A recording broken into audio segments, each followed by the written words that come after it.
So hello everyone and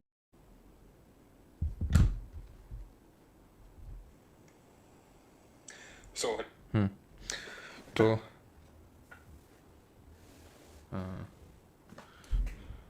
तो आज हम लोग स्टार्ट करने वाले हैं part 5 of the constitution and हमने part 1 that is union its territory देखा, part 2 citizenship, part 3 fundamental rights, part 4 DPSP, part 4 A fundamental duties, साथ ही साथ बेसिक स्ट्रक्चर्स ऑफ कॉन्स्टिट्यूशन वो भी हमने खत्म कर लिया। आज के इस पर्टिकुलर लेक्चर में हम लोग यूनियन स्टार्ट करने वाले हैं। नाउ यूनियन का मतलब है संघ, जो पार्ट नंबर 5 में है, जो कि आर्टिकल नंबर 52 से लेके 151 तक जाता है। कहाँ तक? 151 तक जाता है हमारा यूनियन। ओके, नाउ है क्या ये जो पार्ट 5 है, जो पार्ट 5 है ये 5 चैप्टर्स में डिवाइडेड है। ठीक है, ये 5 चैप्टर्स में डिवाइडेड है। ओके, ये 5 चैप्टर्स में डिवाइडेड है। पहला है आपका यूनियन एग्जीक्यूटिव। ठीक है, जाओ जाओ जाओ। ठीक है, पहला है आपका यूनियन एग्जीक्यूटिव। एक सेकंड रुकना। ठीक है, ठीक है, तो यूनियन एग्जीक्यूटिव आता है, मतलब मैं आपको ये बताने का प्रयास कर रहा हूँ कि पार्ट अलग होता है, चैप्टर अलग होता है। पार्ट के अंदर आते हैं चैप्टर्स, तो पार्ट 5 में 5 चैप्टर्स हैं। पहले में आता है यूनियन एग्जीक्यूटिव, जो कि रन करता है आर्टिकल नंबर 52 से लेकर कहाँ तक? गेस करिए कहाँ तक रन करता होगा ये? चैप्टर 2 अगर पार्लियामेंट से स्टार्ट हो रहा है, पार्लियामेंट 79 से स्टार्ट हो रहा है, तो ऑब्वियस सी बात है 78 तक रहेगा ये। 79 से लेके ये, अच्छा अभी तो ठीक है, आज तो पहला ही दिन है। 122। ठीक है, ये काफ़ी इंपॉर्टेंट है, लेट मी टेल यू। मतलब जो भी क्लास होंगी, ठीक है, अगले जो 4-5 क्लास होंगी वो बहुत इंपॉर्टेंट रहने वाली है। यूनियन अगर आपने समझ लिया पार्ट 5, तो जो पार्ट 6 है स्टेट, वो आपके लिए एकदम केक वॉक होगा, उसमें ऐसा कुछ हमें पढ़ना भी नहीं है ज़्यादा। अगर आपने यूनियन समझ लिया पार्ट 5, तो वही रेप्लिका है part 6 with few minor changes, इधर उधर बस थोड़ा ऊपर नीचे करना होगा, बाकी सब सिमिलर है अगर मैं आपसे बात करूँ तो। ठीक है, तो सिर्फ आपको यहाँ पे ध्यान लगाना है, जो प्रेसिडेंट मैं आपको पढ़ाऊंगा, प्रेसिडेंट, पार्लियामेंट, वो सारी चीज़ें, बाकी चीज़ें अपने आप आगे आपको समझ में आ जाएंगी जो स्टेट का पार्ट है। तो इसमें 5 चैप्टर्स हैं। तो पहला वाला चैप्टर यूनियन एग्जीक्यूटिव की बात करता है, 52 to 78। Then chapter number 2 parliament की 79 टू 122। देन चैप्टर नंबर 3 सिर्फ एक ही आर्टिकल की बात करता है, and that article is with respect to ordinance. ठीक है, आर्टिकल 123। देन चैप्टर नंबर 4 बात करता है,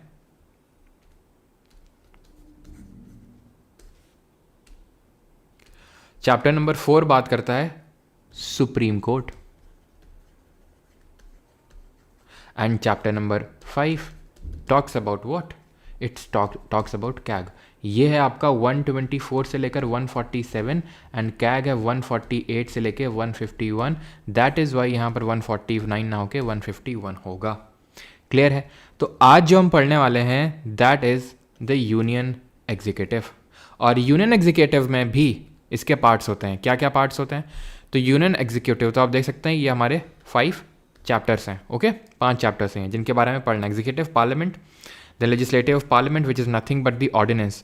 ठीक है, what is the legislative power of president?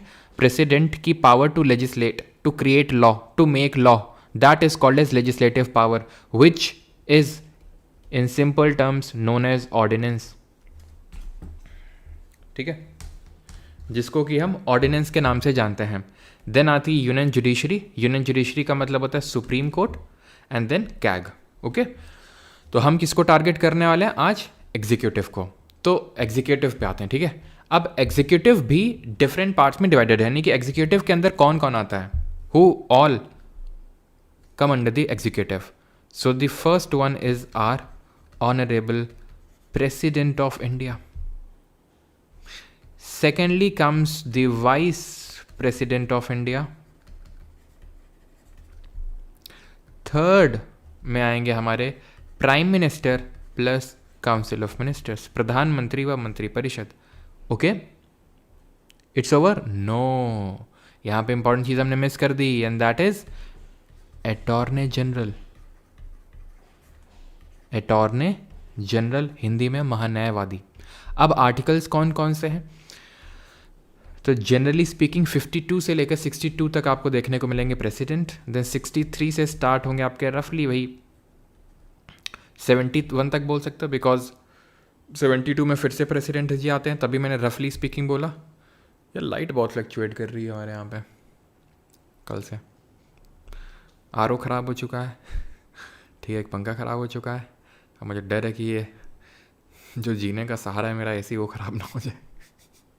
Light लपक लपक हो रही उधर, और मैं खैर ठीक है। तो 71, 63 to 71 and PM of council of minister ये स्टार्ट होते हैं 74 से, एंड ये जाते हैं 78 तक, और वहीं बीच में पड़े होते हैं हमारे अटॉर्नी जनरल 76 में। तो ऐसे क्लियर डिमार्केशन नहीं है कि नहीं 52 to 62 प्रेसिडेंट है और 62 के बाद अब प्रेसिडेंट का कोई आर्टिकल मिलेगा ही नहीं। तो क्लियर डिमार्केशन नहीं है, वो तो बस पढ़ने के लिए।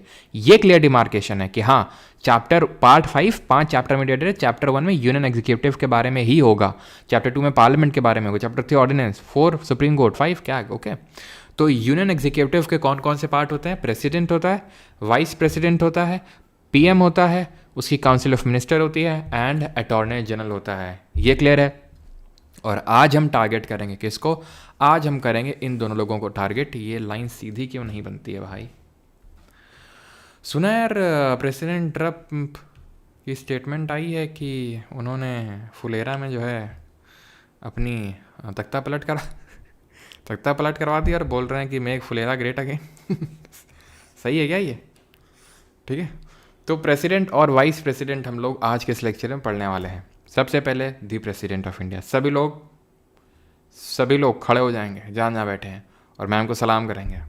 Not only because she is the president of India, but because she is one of the brave lady. ठीक है, बिकॉज अगर आप इनके बारे में पढ़ेंगे तो आपको पता चलेगा कि how she would have gone mentally, मतलब क्योंकि इनके अब कुछ ही मुझे एग्जैक्ट तो नहीं याद है ईयर, लेकिन हाँ कुछ ही स्पैन में, बहुत ही शॉर्ट स्पैन में इनके हस्बैंड की डेथ हुई, देन इनके दोनों बेटों की डेथ हो गई।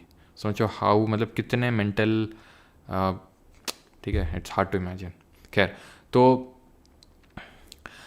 52 से हम स्टार्ट करने वाले प्रेसिडेंट ऑफ इंडिया, एंड 52 ही बोलता है there shall be a president of India. Bharat का एक राष्ट्रपति होना चाहिए। तो जहाँ से हमारे आर्टिकल शुरू होते हैं, जैसे मैंने बोला प्रेसिडेंट 52 से शुरू होता है, 62 तक जाता है, तो पहला आर्टिकल ही बोलेगा there shall be a president of India. ठीक है। वाइस प्रेसिडेंट 63 से स्टार्ट होता है, 71 तक जाता है, तो पहला आर्टिकल ही बोलेगा there shall be a vice president of India. ठीक है, there shall be a vice president of India. ये PM and council of minister 70, एक बंद कर देता हूँ ऐसे, रुको नहीं तो ये खराब ना।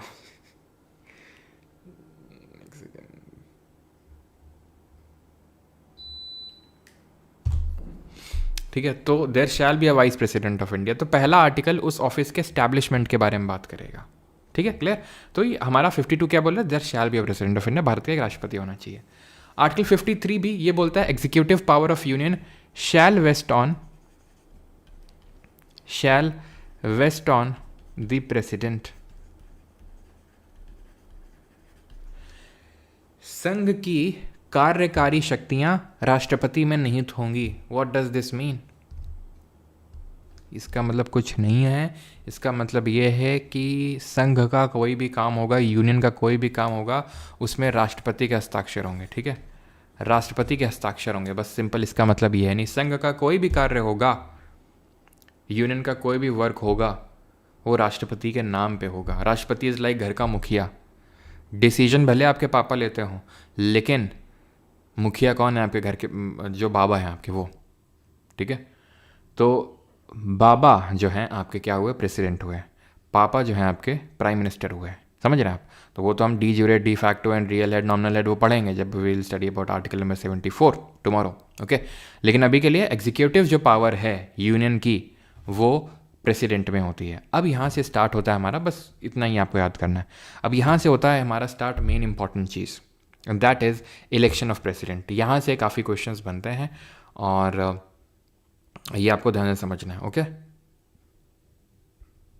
इनकी, ठीक है, होम मिनिस्ट्री मम्मी के हाथ में। हाँ,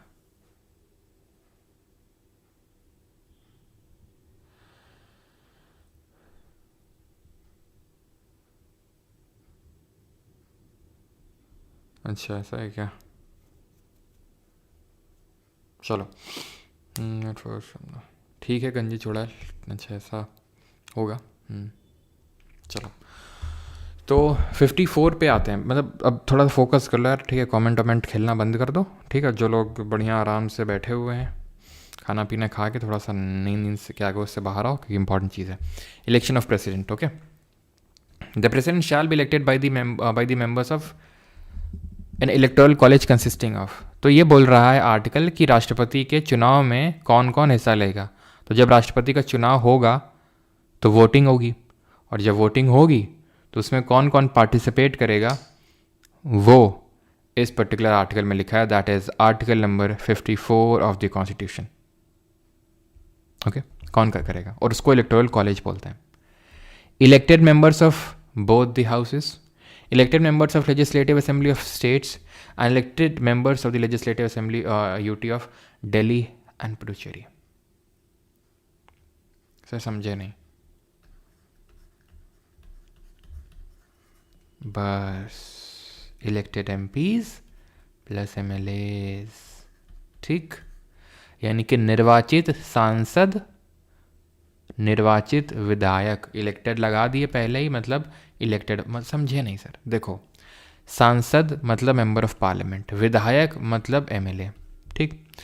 ये दो तरीके के हो सकते हैं, या तो निर्वाचित इनका चुनाव हुआ हो, या नॉमिनेटेड यानी कि नामित, यानी कि इनको नॉमिनेट किया गया हो, लाइक प्रेसिडेंट के द्वारा, इन्होंने चुनाव जीत के नहीं बैठे। सेम गोज यहाँ पर, ये भी या तो इलेक्टेड हो सकते हैं या नॉमिनेटेड हो सकते हैं, ओके।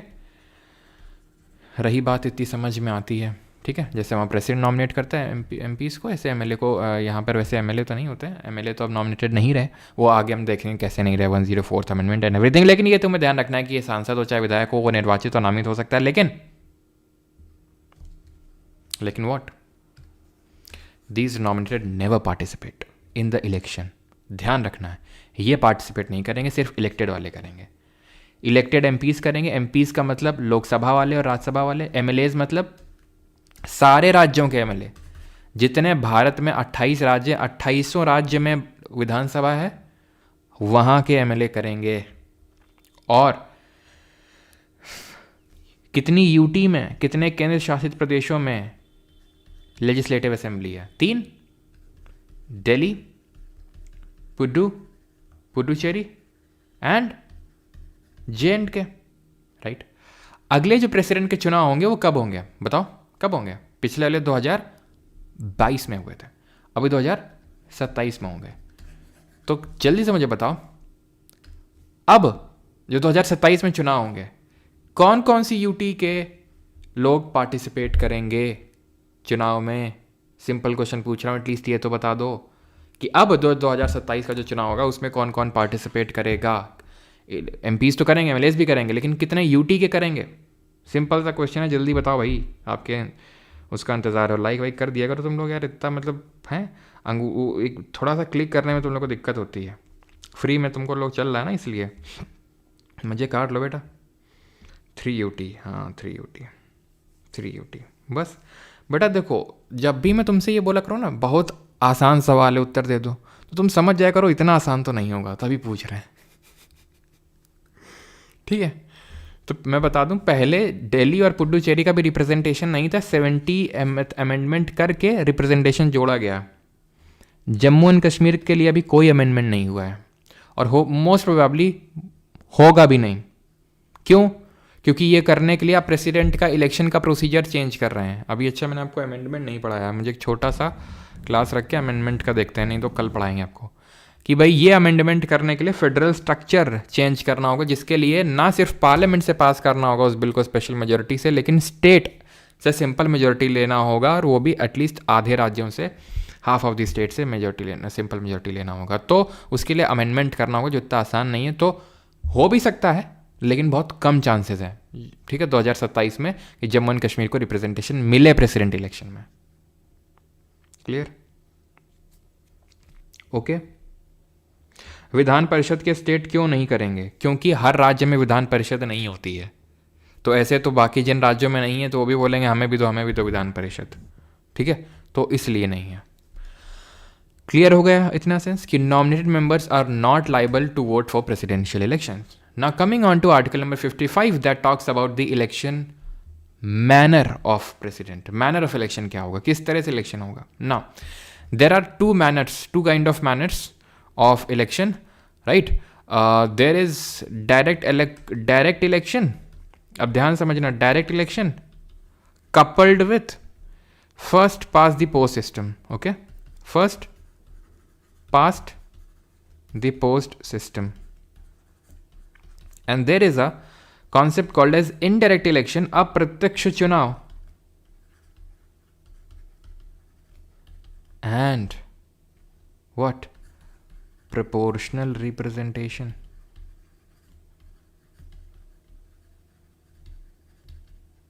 हिंदी में बोले तो प्रत्यक्ष चुनाव और first pass the post system की हिंदी आती नहीं मुझे, और ये होता है अप्रत्यक्ष चुनाव, और इसको बोलते हैं अनुपातिक प्रतिनिधित्व. ओके, क्लियर यहां तक सभी को? अब एक सिनारियो मैं आपको अज्यूम करने को बोलता हूं. ठीक है, पहली बात तो ये समझो कि first pass the direct election का मतलब होता है डायरेक्टली बाय पीपल. ये मैंने आपको बताया भी था जब कॉन्स्टिट्यूएंट असेंबली वगैरह पढ़ रहे थे कि लोग जब डायरेक्टली चुनते हैं, ये होता है by elected representatives. By elected भी हो सकते हैं, नॉमिनेटेड भी हो सकते हैं, but by representatives, by representatives. कोई ऐसा है जिसको डायरेक्ट और इनडायरेक्ट में कंफ्यूजन हो कि डायरेक्ट इनडायरेक्ट अभी भी समझ नहीं है कि क्या है डायरेक्ट बाय पीपल? हाँ, कि भाई आप पोलिंग बूथ पे हम लोग जाके वोट मार रहे हैं, जैसे लोकसभा के इलेक्शंस होते हैं. क्या राष्ट्रपति के चुनाव के लिए तुमने कभी वोट दिया है? कभी सुना है कि तुम्हें घर में या फिर आसपास कोई राष्ट्रपति का वोट देने जा रहा है, अनलेस एंटिल कि तुम किसी विधायक या सांसद के घर के बगल में रहते हो? हाँ, नहीं सुना है. तो हमारे द्वारा चुने गए सांसद और विधायक लोग वोट कर रहे हैं, हम नहीं जा रहे हैं डायरेक्ट, तो इनडायरेक्ट. ओके, फर्स्ट पास दी पोस्ट सिस्टम का मतलब ये होता है, इट इज़ लाइक ये पोस्ट है. ओके, ये पोस्ट है, मतलब झंडा लगा हुआ है, दो लोग दौड़ रहे हैं, मैंने दो को दौड़ाया. ठीक है, दोनों दौड़े दौड़े दौड़े दौड़े दौड़े दौड़े दौड़े दौड़े दौड़े दौड़े, जो पहले पहुंच जाएगा वो जीत गया. तो इसमें कौन सी बड़ी बात है? बेटा रुक जाओ, हैं अभी धागे खुलना शुरू हो जाएंगे अगर नहीं बताएंगे तो ये पहले पहुंच गया. पर चाहे भले ये जो है बस पहुंचने ही वाला था, फ्रैक्शन ऑफ सेकंड से 0.1 सेकंड से लूज कर गया, but winner takes all. What? Winner takes all मतलब ये है कि भाई चाहे भले तुम 0.1 सेकंड से क्यों ना हारे हो, लेकिन तुम लूजर हो और वो विनर है ना. भले चाहे तुम्हारा जो सिलेक्शन है वो बस होता है ना, बस एक नंबर से रह गया. कुछ नहीं, एक नंबर, चलो बनराकस की तरह लोग बोलेंगे, चलो बड़े आए, एक नंबर, बहुत सुन चुके, एक नंबर 2 नंबर. जब ना हो तो ऐसे ही बोल दो कि भाई 1 नंबर 2 नंबर, हमें सब पता है. घूमोगे जब दिन भर तो कहाँ सिलेक्शन होगा, है? तो वही होता है, इसी को बोलते हैं फर्स्ट पास दी पोस्ट सिस्टम. अब ये कैसे एप्लीकेबल है समझाता हूँ मैं आपको. 2014 के चुनाव लेते हैं. ओके, 2014 के चुनाव लेते हैं. क्या हो गया भैया? ये 2014 के चुनाव लेते हैं. 2014 2014 में क्या हुआ था? 2014 में अगर बात करेंगे तो जो कांग्रेस है उसको, या फिर ऑर्डर में ना लिख लें, ऑर्डर में लिख लेते हैं जिस ऑर्डर में परसेंटेज ऑफ मिले हैं वोट. तो बीजेपी, ठीक है, इसको मिले हैं कितने? इसको मिले हैं 31% वोट, है ना. कांग्रेस को कितने मिले हैं? इसको मिले हैं 19.6% रफली. देन बसपा को लगभग 4% वोट. ठीक है, बसपा को लगभग 4% वोट. ऐसे ही आई थिंक तृणमूल कांग्रेस थी, उसको लगभग आई थिंक 3.5% वोट मिले थे. ठीक है, ध्यान से समझिएगा, नहीं तो फिर दिक्कत हो जाएगी. अब मुझे बताओ होता क्या ना, अब मुझे बताओ मेजॉरिटी किसको मिल रही है? मेजॉरिटी का मतलब है,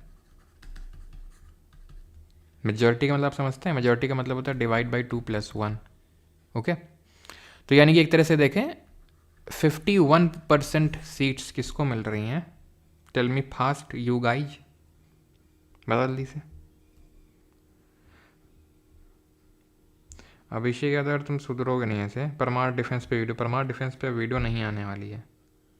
ठीक है, तो कृपया करके जहाँ जो पढ़ाया जा रहा है उसको पढ़ें कायदे से.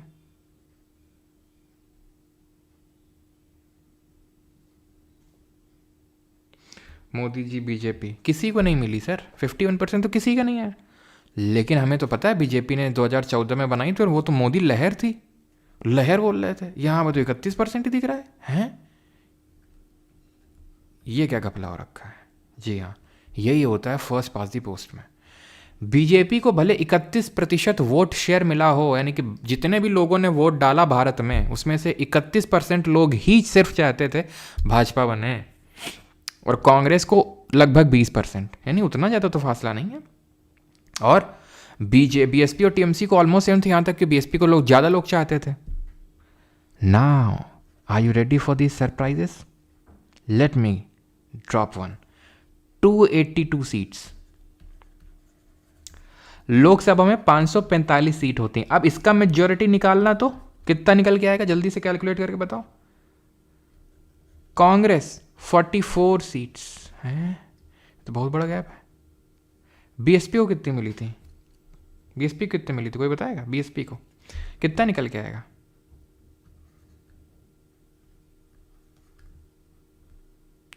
लगभग इतना 27,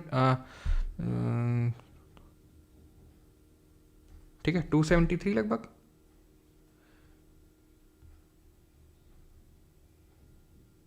यार सो रहे हो क्या बैठ के तुम लोग? हाँ, ये कुछ बताओगे? मतलब यहाँ वेट कर रहे हैं। बसपा को 3 मिली थी, 0 मिली थी। टीएमसी को, हाँ जी, टीएमसी को कोई बताएगा टीएमसी को कितनी मिली थी? टीएमसी को I am not exactly sure, लेकिन 4 या 5 मिली थी। ठीक है, आई थिंक 4 या 5 सीट मिली थी। है सरप्राइज? एग्जैक्टली यार मुझे पता नहीं है, लेकिन तृणमूल कांग्रेस को ज़्यादा ही मिली थी एग्जैक्टली। बसपा का तो 0 था।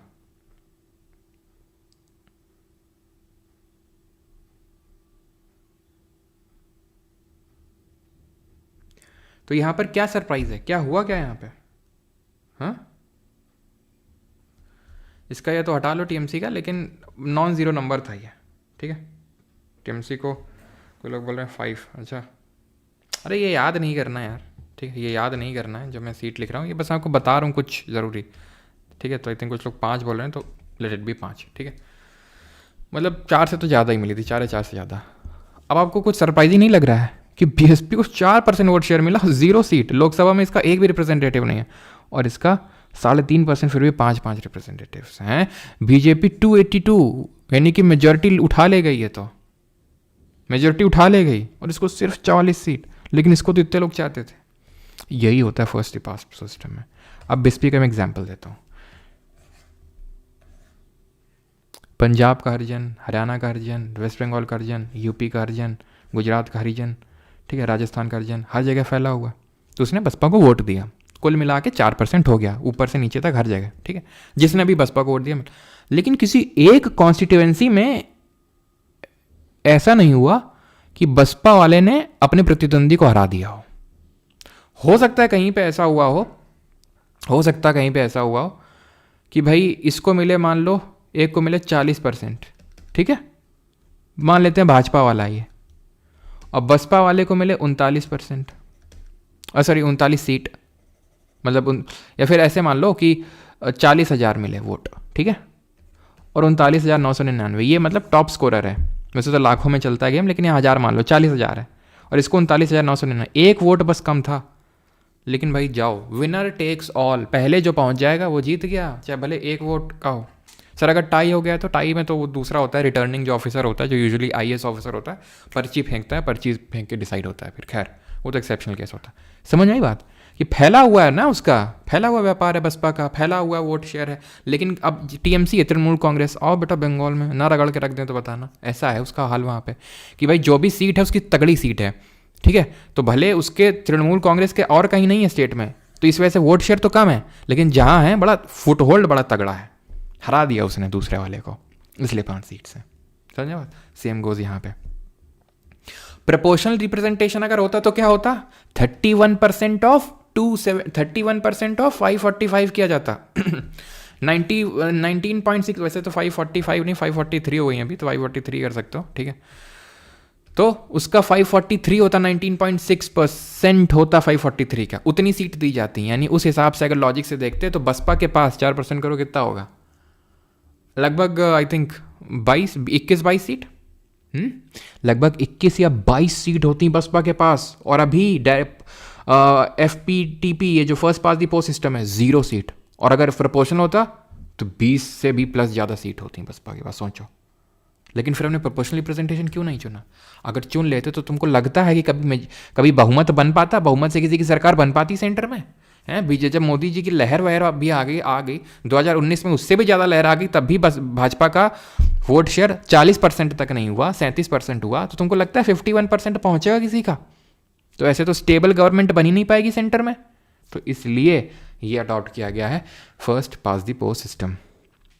समझ में आया प्रोपोर्शनल रिप्रेजेंटेशन क्या होता है? कि अगर हम उसके प्रोपोर्शन जो आपका वोट शेयर मिला उसके प्रोपोर्शन में अगर आपको करें, that is called as proportional representation, ठीक। There is also one other term and that is single transferable vote. अभी इसको भी समझ लेते हैं, सिंगल ट्रांसफरेबल वोट क्या होता है। What is single transferable vote? मान लेते हैं यहाँ पर A है, B है और C है, 3 रिप्रेजेंटेटिव्स हैं, ठीक है। 4 मान लो, 5 मान लो, जितने मानने हैं, वैसे तो जनरली 2 ही होते हैं, कभी कभी 3 भी हो जाते हैं, 4 मान लेते हैं, ठीक है, सो दैट आपको क्लियरली समझ में आ जाए। अब A को मान लेते, अब होता क्या है ना प्रेसिडेंशियल इलेक्शन में होता क्या है, अभी हमने देखा इलेक्टेड एमपीज और एमएलएज वोट करते हैं, तो ये बैलेट पेपर के थ्रू वोटिंग होती है, ईवीएम वगैरह नहीं चलता है, बैलेट पेपर के थ्रू होती है। और ये सीक्रेट होता है, यानी किसी को दिखाना नहीं होता है आपने, एकदम सीक्रेट होता है, ठीक है, एकदम सीक्रेट होता है। दिखा दिया तो नलीफाई हो जाएगा आपका वोट। मुलायम सिंह यादव ने दिखाया था जब वोट दे रहे थे प्रणब मुखर्जी को, देखो प्रणब मुखर्जी को दे रहे हैं, अच्छा इधर आओ दो अपना बैलेट पेपर, जाओ घर जाओ, तो वो होता है फिर अगर तुमने दिखा दिया तो अब ABCD, अब आपको जब वोट करना होता है, ठीक है, प्रेसिडेंशियल इलेक्शन में, तो यू कैन वोट और you can give your preference. कितनी प्रेफरेंस? जितने लोग खड़े हुए हैं चुनाव में, जैसे 4 लोग हैं ABCD, तो 4 प्रेफरेंस दे सकते हो। इट इज़ नॉट मैंडेटरी कि 4 ही देनी तुमको, तुम एक भी दे के निकल सकते हो, लेकिन ऑप्शन है तुम्हारे पास। जैसे फॉर एग्जाम्पल तुम CAPF का तुम्हें डैफ भरने को बोला गया, तुम बड़े आई बनने, वहाँ भरना पड़ता है। जैसे CISF होता है, ठीक है, CRPF होता है, BSF होता है, SSB होता है, ITBP होता है। तो वहाँ 5 कैंडिडेट होते हैं। असम राइफल नहीं होता है, ठीक है, दो it is the oldest paramilitary force, लेकिन वो ऑल टुगेदर अलग केस है, ठीक है। असम राइफल्स ओल्डेस्ट है, आपको पता होना चाहिए, क्वेश्चन CAPF में पूछा भी जा चुका है। उसके बाद CRPF है, CRPF सबसे बड़ी भी। खैर, तो जनरली लोग क्या करते हैं, CSF को फर्स्ट प्रेफरेंस देते हैं, देन SSB को सेकंड देते हैं, देन थर्ड ITBP को देते हैं, चौथी BSF को देते हैं और 5वीं CRPF को देते हैं। अगर तुम्हें नहीं पता है, जो लोग आगे भरेंगे डैफ क्लियर करने के बाद CAPF, जिन लोगों को नहीं पता है तो प्लीज़, ठीक है, अगर आप या तो आप अपनी एडवाइस ले लीजिए जहाँ से लेनी है, और आपको एडवाइस ना मिले तो यही भरिएगा, ठीक है। ये एग्जाम्पल नहीं दे रहा हूँ मैं, सत्य वचन आपको बता रहा हूँ, यही भरिएगा, पछताएंगे नहीं आगे जाके, ठीक है। CSF को पहला देना है, SSB को दूसरा देना है, ठीक है, ITBP को तीसरा देना है, BSF को चौथा देना है, CRPF को 5वां। ITBP और BSF में आप एक्सचेंज कर सकते हो अपने हिसाब से, लेकिन CSF first and SSB second, इसमें कोई वो नहीं होना चाहिए। And CRPF should be last. ऐसा नहीं CRPF खराब होती है ऐसा कुछ, लेकिन अगर आप किसी से पूछेंगे, आपके घर में अगर कोई होगा CRPF में, तो वो भी आपको सेम ही प्रेफरेंस बताएगा। तो खैर, फ्री की एडवाइस से लेना हो लो, नहीं तो जाने दो। तो ये आपने क्या किया, हमने प्रेफरेंस दे दी। कितनी प्रेफरेंस दी? जितने फोर्सेस थी उतनी प्रेफरेंस दी, ठीक। यहाँ भी ऐसा प्रेसिडेंट इलेक्शन में, लेकिन यहाँ पे क्या मैंडेटरी नहीं है कि नहीं 4 ही प्रेफरेंस देनी, लेकिन यहाँ मैंडेटरी ऐसा नहीं कि नहीं हम CSF बनेंगे, CSF नहीं, अगर CSF नहीं दे पाओगे तो हम नहीं। अबे शांति से भरो, नहीं बहुत उसमें डैफ तुम्हारा सेलेक्ट ही नहीं होगा वो, ठीक है, आगे बढ़ेगा ही नहीं, तुम्हें देना ही पड़ेगा। लेकिन यहाँ पे मैंडेटरी नहीं है। यहाँ पर अगर आपको एक को देना है तो दे दो, ठीक है, कि हम चाहते हैं कि B वाला बने, और देना तो दो, नहीं तो मत दो। और हम ये चाहते हैं अगर B ना बने तो D बन जाए, और D ना बने तो C बन जाए, और C ना बने तो A तो बिल्कुल ही ना बने। बड़ा वैसा टाइप का है, ठीक है। एक दिन कैंटीन मिला तो हमको गरिया रहा था, ठीक है, तो 4 ये मिल दिया, ठीक है, इस तरह से। अब होगा क्या, कैलकुलेशन ऑफ वोट होगा। SFF नहीं है क्या भैया? ओल्डेस्ट नहीं भैया, कुछ लोग अलग ही कमेंट में चलता रहता है। आई प्रेफर्स यार, ठीक है वो तो ठीक है चलो। हैं सर आप क्या कर रहे हो? हम्म? भाई वेटिंग रिजल्ट, क्या कर रहे हो? ये हम नाच रहे हैं, आओ तुम्हारे लिए भी बंदोबस्त करवा देते हैं, प्रोग्राम करवा देते हैं तुम्हारा भी, आओ। ठीक है 4 1 2 3, अब क्या होगा? अब ये वैलिड वोट काउंट होंगे। क्या काउंट होंगे कि ए को फर्स्ट प्रेफरेंस कितना मिला। अब इसको तो यार एक बंदे ने दिया, चौथा हो सकता है इसको भी किसी ने फर्स्ट दिया हो, ऐसे करके भाई इसको किसी ने हो सकता है फर्स्ट दिया हो, ठीक है, और जिसने इसको फर्स्ट दिया उसको उसने सेकंड दिया, उसको थर्ड दिया, उसको फोर्थ दिया हो, किसी ने इसको फर्स्ट दिया होगा, तो इस तरह से सब चलेगा। हम देखेंगे कि भैया सबके पहले तो फर्स्ट प्रेफरेंस वाले वोट निकालो, कितने लोग चाह रहे हैं कि ए, कितने लोगों ने ए को फर्स्ट प्रायोरिटी दी है, बी सी डी। ओके, जीतने के लिए इलेक्टोरल कोटा चाहिए, ऊपर वाले फॉर्मूले भूल जाओ अभी। इलेक्टोरल कोटा चाहिए, that is total number of valid votes polled upon 2+1, ये 1+1 भूल जाओ, अपॉन 2। जितने वोट डाले हैं वो डिवाइड बाई 2+1। अगर मान लो कि 200 लोगों ने वोट दिया है, तो अगर जिसको 101 फर्स्ट प्रेफरेंस वाले वोट मिले होंगे वही जीतेगा। तो मैंने कैलकुलेट किया, अच्छा ठीक है, प्रेफरेंस मैंने कैलकुलेट की तो मुझे पता चला कि यार ये तो क्या हुआ है ना, कि ये तो ना 40% मिला है इसको, इसको ना, इसको क्या हुआ है कि ना 25% मिला है। ठीक है, इसको 35% कर लें क्या, बताओ। इसको ना 35% फर्स्ट प्रेफरेंस मिला, इसको 25% मिला है। ठीक है, और इसको जो है कितना हो गया, 30 20 50 50 और 60 हो गया। ठीक है, ये ठीक है 20 30 40 ओके। यानी कि इससे हमें यह समझ में आ रहा है कि फर्स्ट प्रेफरेंस वाला सबसे ज़्यादा किसको मिला है, फर्स्ट प्रेफरेंस वाला सबसे ज़्यादा इसको मिला है, सबसे कम किसको मिला है, इसको मिला है।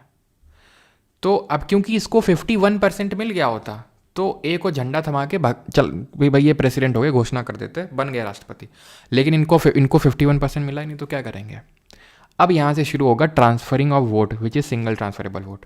अब ये देखा जाता है कि सबसे कम किसको मिले, ये देखा जाता है कि सबसे कम किसको मिले फर्स्ट प्रेफरेंस, इसको मिले, हटा दो इसको रेस से, निकलो भैया, अपने वोट हमें दे देते जाओ और निकल लो तुम यहाँ से।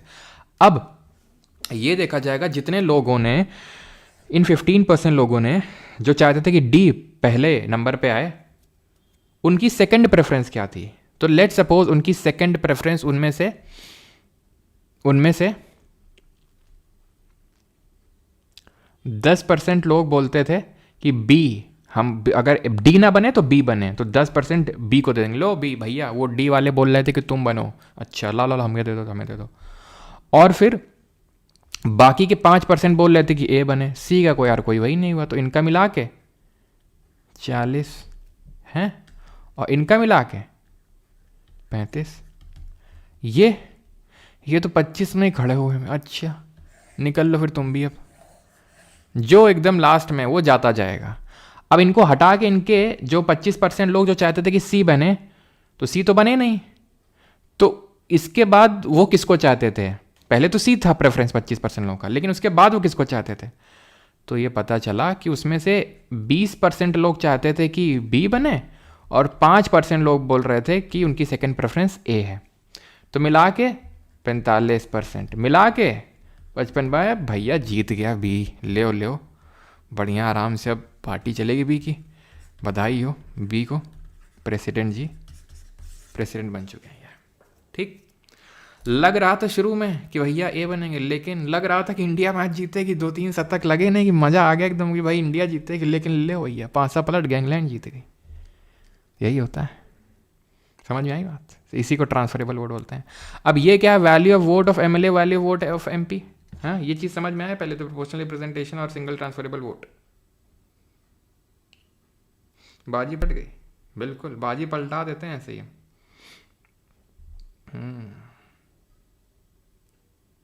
सर आप क्रिप्टो में इन्वेस्ट करते हो? ये कर लो पहले तुम, सब छोड़ते हैं प्रेसिडेंट एसिडेंट, कहाँ ये सब पढ़े हैं, क्रिप्टो में पहले देखते हैं ना। मेरा भाई अभी भी सदमे में बेचारा, क्या हो गया प्रिया जी, क्या हो गया? That's why always be positive, और मेरा ब्लड ग्रुप भी बी पॉजिटिव है, पता है तुम लोग को, बी पॉजिटिव। चलो, तो देखो अब तुम्हें भी पता है value of vote of MLA इस तरह से निकाली जाती है, उस पूरे राज्य की जनसंख्या और वहाँ से कितने एमएलए हैं इंटू 1/1000। ठीक, तो तुम मुझे बताओ कि सबसे कौन सा स्टेट है जिस जहाँ के एमएलए लोगों की, जहाँ के विधायक लोगों की वोट ऑफ वैल्यू सबसे ज़्यादा होगी, बताओ। जहाँ की पॉपुलेशन ज़्यादा होगी। एक महान शख्सियत ने कहा था, when the denominator is greater than the numerator then the result is negative, you don't teach me। लेकिन वो महान व्यक्ति को थोड़ा सा साइड करेंगे और अपनी मैथ्स लगाएंगे, when the numerator is greater, obvious सी बात है ये हमें ग्रेटर मिलने वाला है। तो पॉपुलेशन कहाँ की ज़्यादा है? यूपी की, तो वहाँ का वैल्यू वोट ऑफ एमएलए ज़्यादा होगा क्योंकि वो ज़्यादा लोगों को रिप्रेजेंट कर रहे हैं, इसलिए क्योंकि वो ज़्यादा लोगों को रिप्रेजेंट कर रहे हैं तो उनके वोट की वैल्यू भी ज़्यादा होनी चाहिए। लेकिन हुआ क्या कि और होता क्या ना, और ये एक्चुअल में जो पॉपुलेशन है किस सेंसस के हिसाब से चल रही है? 1971 है, लेकिन पिछला सेंसस तो 2011 में हुआ था। हुआ तो था लेकिन फ्रीज कर दिया गया 1971 में। इसलिए फ्रीज कर दिया गया क्योंकि सदर्न स्टेट जो थे, सदर्न स्टेट्स ने ये मांग उठाई कि भैया ये क्या कर रहे हो तुम लोग। इंदिरा गांधी से बोला कि एक तो तुमने फैमिली प्लानिंग मेजर्स लेके आए, हमने अपनाया, और वो जो ऊपर वाले स्टेट है नॉर्थ के यूपी बिहार और ये सब जो है दबा दब पॉपुलेशन बढ़ाए चले जा रहे हैं। पॉपुलेशन एक तो बढ़ा रहे हैं, ऊपर से तुम उनको इंसेंटिवाइज कर रहे हो, और हम जो पॉपुलेशन घटा रहे हैं तुम्हारा फैमिली प्लानिंग प्रोग्राम लगा के तो हमें डिसइंसेंटिवाइज कर रहे हो। ये सब नहीं चलेगा, ठीक है? क्यों? क्योंकि यार हर सेंसस के बाद ये पता चल रहा है कि यूपी बिहार तो एकदम और बढ़ा लिए, और भयंकर बढ़ा लिए, तो उनका वोट तो ज़्यादा हो जाएगा, उनका रिप्रेजेंटेशन पार्लियामेंट में ज़्यादा हो जाएगा। तो ऐसा तो इनको पेनल्टी पे करनी पड़ रही, तो बोले फिर चलो हम भी बढ़ाएं फिर, बताओ। तो इंदिरा गांधी मतलब हम कुछ करते हैं। 42nd अमेंडमेंट हुआ, ठीक है, जहाँ पर पहले 2001 तक फ्रीज कर दिया गया, कोई सेंसस मतलब इस तरह से कोई डीलिमिटेशन नहीं होगा। है डीलिमिटेशन, हाँ एक्चुअल में ये लिखा हुआ है कॉन्स्टिट्यूशन में आर्टिकल नंबर 82 में कि हर एक सेंसस के बाद, आफ्टर ईच सेंसस, ये वहाँ पर मैं पढ़ाऊँगा, आफ्टर ईच सेंसस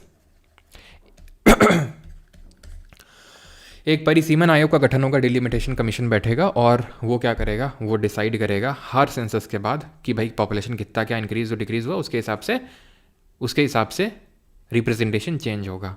अब क्योंकि हर बार पॉपुलेशन बढ़ रही थी यूपी बिहार की, तो इसलिए सेंसस को फ्रीज कर दिया गया 2001 तक 42nd अमेंडमेंट 1971 के बेसिस पे।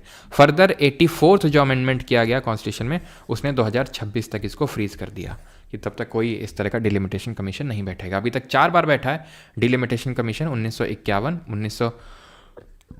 52, 1951 के सेंसस के बाद 52 में, 62 में, 72 में और 2001 में, ठीक है। और value of vote of an MP member of parliament decide होती है total value of votes of all MLA of all state. सारे राज्यों के जितने एमएलए हैं उनका वैल्यू वोट निकाल लो और total number of elected member of parliament निकाल लो, कितने इलेक्टेड मेंबर हैं उसे डिवाइड कर दो। यानी कि यहाँ पे तो स्टेट वाइज डिफर कर रही है value of vote of MLA. जहाँ की पॉपुलेशन ज़्यादा जिस स्टेट की, वहाँ के वैल्यू ज़्यादा, जहाँ की पॉपुलेशन कम वहाँ की वैल्यू ज़्यादा। फॉर एग्जाम्पल यूपी के एमएलए की जो वैल्यू होगी वोट की वो ज़्यादा होगी as compare to Sikkim, okay. But यहाँ पर आप देखो total value of vote of all MLA of all state, सब का उठा रहे हैं, यानी कि चाहे लोकसभा हो चाहे राज्यसभा हो, कहीं के भी हो तुम्हारी वोट की वैल्यू सेम ही होगी, डिफर नहीं करेगी। किसी को डाउट हो पूछ सकता है जल्दी से। सभी को आगे बढ़ा जाए। चलो इलेक्शन देख लिया, वो वाले वोट देख ली, अब थोड़ा टर्म वगैरह देख लेते हैं। यही इंपॉर्टेंट था, ये थोड़ा मेन था, समझने योग्य था ये।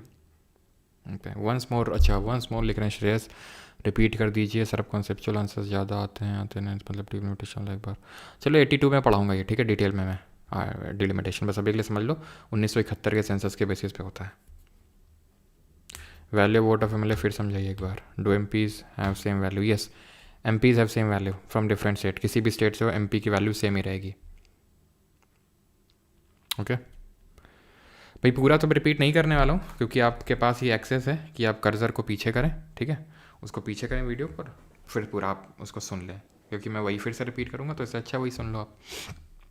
स्पेसिफिक जो आपको ना पता समझाया तो पूछ लो। तो vote of value of MLA ये नहीं समझ में आया तो हर एमएलए की, एमएलए हर राज्य में होता है, यूपी में होगा, बिहार में होगा, महाराष्ट्र में होगा, आंध्रा में होगा, सिक्किम में होगा, हर जगह होगा। हर राज्य की अलग अलग जनसंख्या है, तो वैल्यू ऑफ वोट निकालने की हर जगह के एमएलए की आप वहाँ की पूरी जनसंख्या को न्यूमरेटर में रख दो, ठीक है। जैसे मान लो वहाँ की 22 करोड़ जनसंख्या रख दिया। Total number of elected members in state legislative assembly, कितने निर्वाचित सदस्य हैं। जैसे फॉर एग्जांपल मान लेते हैं 22 करोड़ जनसंख्या है और निर्वाचित यहाँ पर कितने लोग हैं मान लेते हैं 413 लोग, तो इससे डिवाइड करोगे, फिर इंटू 1/1000 करोगे, निकल आएगी, ख़त्म। अब क्योंकि हर जगह की जनसंख्या सेम तो नहीं होगी, कहीं की बहुत कम होगी, तो वहाँ की वैल्यू ऑफ वोट कम हो जाएगी वहाँ के एमएलए की, सिंपल। और एमपी की बराबर सेम होती है। टर्म पे आते हैं। Term office of president 5 years का होता है, 5 साल का होता है। From the date entering his or her office can give his resignation to the vice president.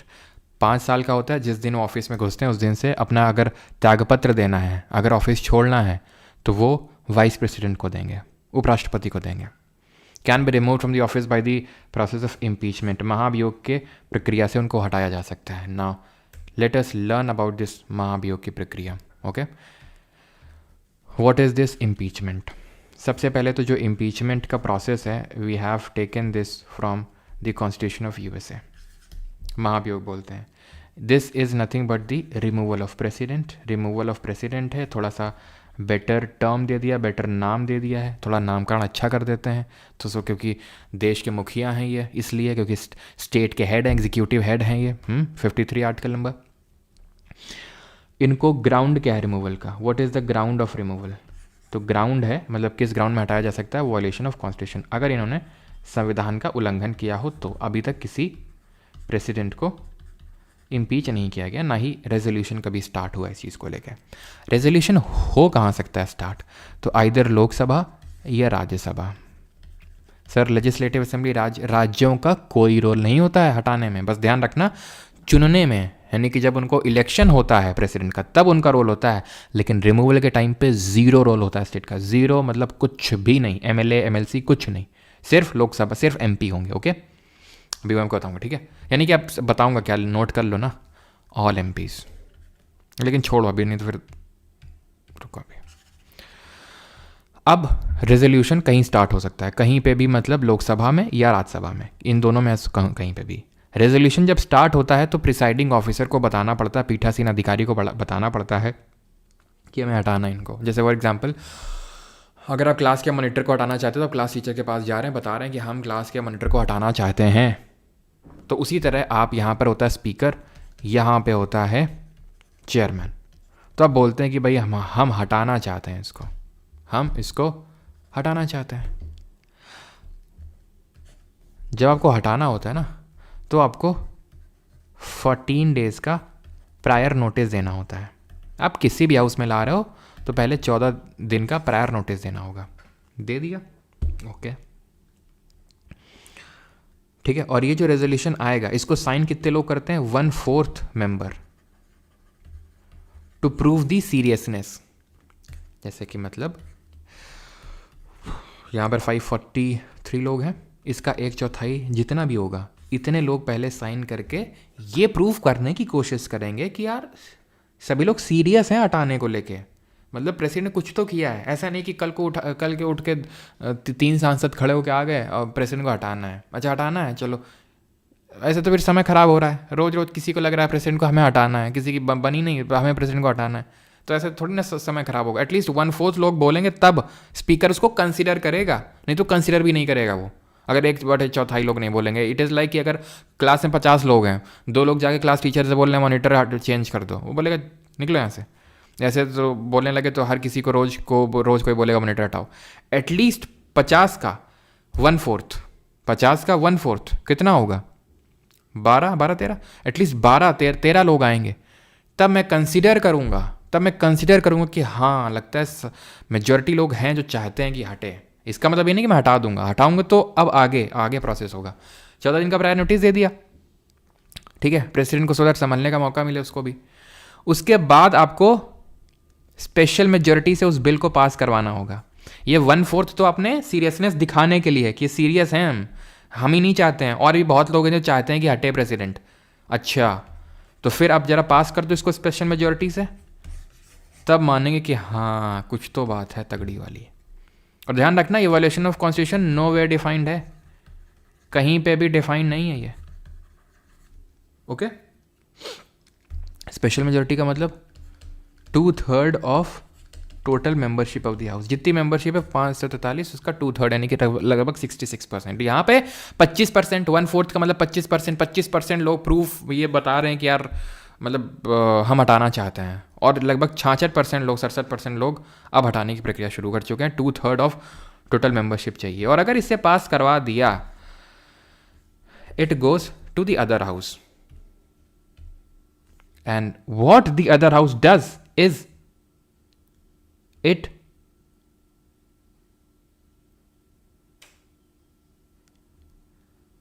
evaluates the charges levied by Lok Sabha. वो इवेल्युएट करेगा उसको, वो इवेल्युएट करेगा इस सेंस में कि जो चार्जेस लगाए गए वो सही है नहीं है, क्या है, कैसा है, क्यों है, क्या नहीं है, क्या होगा। फिर इसको भी स्पेशल मेजॉरिटी पास करना होगा। नहीं नहीं सर आप भूल गए, 1/4 से पहले करना होता है। नहीं, 1/4 तो बस उसी हाउस में चाहिए जिस हाउस में आ रहा है, just to prove the seriousness. अब वहाँ 1/4 आने के बाद ये इसने स्पेशल मेजोरिटी दे दी, अब और कितनी सीरियसनेस चाहिए। तो अब यहाँ पर 1/4 कुछ नहीं चाहिए, यहाँ पे भी स्पेशल मेजोरिटी बस दे दो, और अगर मिल गई, प्रेसिडेंट गए काम से, president is removed, president is impeached. Impeachment word हम प्रेसिडेंट के लिए यूज़ करते हैं, ठीक है। वैसे सिनोनिमसली यूज़ कर, मतलब मीडिया में और इधर उधर हो जाता है टर्म। जजेस के रिमूवल के लिए कोई इम्पीचमेंट बोल रहे हैं, वाइस प्रेसिडेंट के रिमूवल को इम्पीचमेंट बोल रहे हैं। अभी जब जगदीप धनखड़ जी की आपने सुना होगा, वो उनके रिमूवल की बात है, तो इम्पीचमेंट नहीं होता है वो, उसको हम बोलते हैं ये, ठीक है, रिमूवल ही बोलते हैं, प्रेसिडेंट को इम्पीचमेंट बोलते हैं। ओके, अब ये मैंने चीज़ क्यों बताई कि ये इवैल्यूएट कर रहा है चार्जेस को राज्यसभा में। अगर ये ओरिजिनेट होगा तो यहाँ 1/4 मेंबर चाहिए पहले, 14 दिन का प्रायर नोटिस, देन उसके बाद 2/3 majority of total membership, then उसके बाद लोकसभा में जाएगा, लोकसभा इवैल्यूएट करेगा charges applied by, charges levied by Rajya Sabha on the president, and then ये 2/3 मेजोरिटी से पास कर देगा, प्रेसिडेंट इज रिमूव्ड। यानी कि दूसरा हाउस क्या कर रहा है, उन चार्जेस को इवैल्यूएट कर रहा है, उन चार्जेस को देख रहा है कि सही चार्जेस लगाए गए हैं कि नहीं लगाए हैं, यानी कि वो एक जुडिशरी की तरह एक्ट कर रहा है, लेकिन जुडिशरी है तो नहीं। तो इसी को प्रेसिडेंट के रिमूवल प्रोसेस को क्वाज़ाई जुडिशियल प्रोसेस बोलते हैं, आधा अधूरा जुडिशियल, यानी कि जुडिशरी वाला काम कर रहे हैं लेकिन जुडिशरी है नहीं, तो क्वाज़ाई जुडिशियल। कोई ऐसा जिसको समझ ना आया हो, तब तक एक मैं चीज़ बता देता हूँ कि इसमें कौन कौन पार्टिसिपेट करते हैं। कौन कौन पार्टिसिपेट करते हैं इसमें, तो इसमें पार्टिसिपेट करते हैं हमारे, क्या हो रहा है ये, तो इसमें पार्टिसिपेट कौन करते हैं, who participate in impeachment.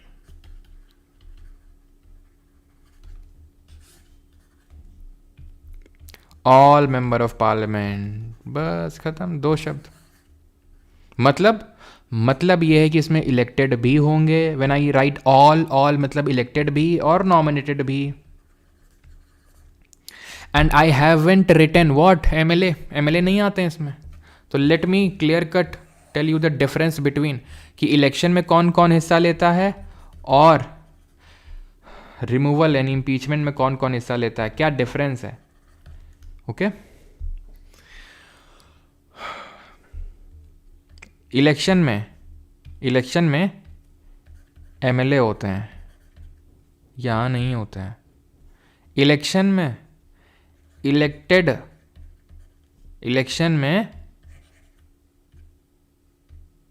Nominated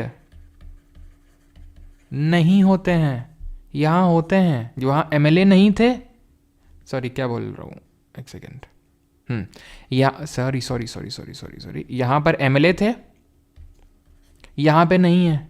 यहाँ नॉमिनेटेड नहीं थे, यहाँ नॉमिनेटेड हैं, बाकी सब सेम है। बाकी सब क्या सेम है कि यहाँ इलेक्टेड एमपी, ये नॉमिनेटेड एमपी की बात हो रही है, लिख दूं मैं, नॉमिनेटेड एमपी यहाँ है, यहाँ नहीं है, यहाँ है। इलेक्टेड एमपी यहाँ भी है, यहाँ भी है। डिफरेंस कहाँ है, ऊपर दोनों में, तो इसीलिए मैं इसको हटा रहा हूँ, सो दैट आप डिफरेंस सिर्फ नोटिस करो। Okay, clear. आगे बढ़ते हैं।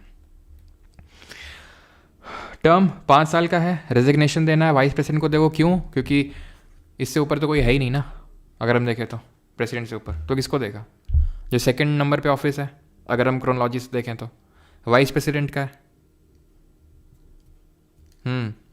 इसके पीछे का लॉजिक ये होता है, लॉजिक इसके पीछे का जो, अगर आपको ढूंढना है कि नॉमिनेट क्यों नहीं इलेक्शन में बीच में क्यों, क्योंकि नॉमिनेटेड वाले जो एमपी होते हैं उनको नॉमिनेट कौन करके भेजता है? प्रेसिडेंट ही तो करके भेजता है।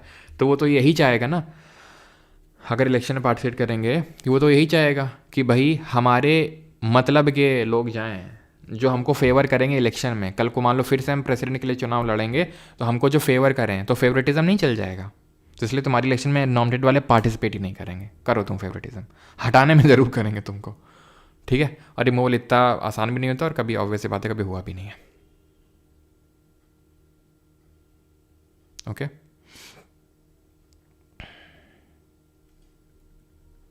कहाँ डिवाइड बाई 2 नहीं लिखा है? Total number of valid votes polled upon 2 + 1।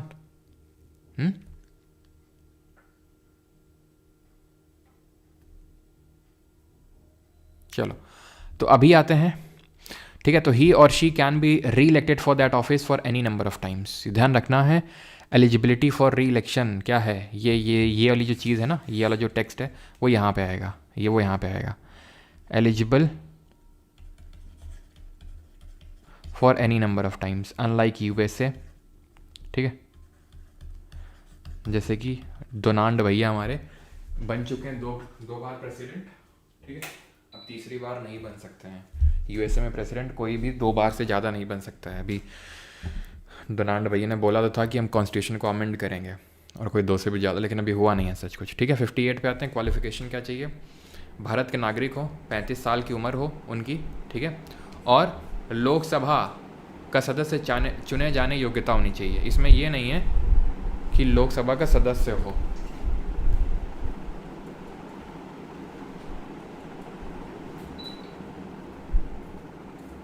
ठीक है।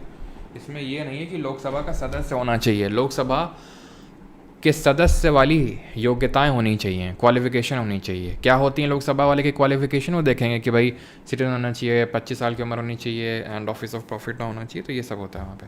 He should not hold any office of profit under any government institution, यानी कि लाभ का पद कोई ना हो। अभी लाभ का पद क्या होता है लिखा होना चाहिए यार यहाँ पे, तो चलो अभी बताते हैं, ठीक है।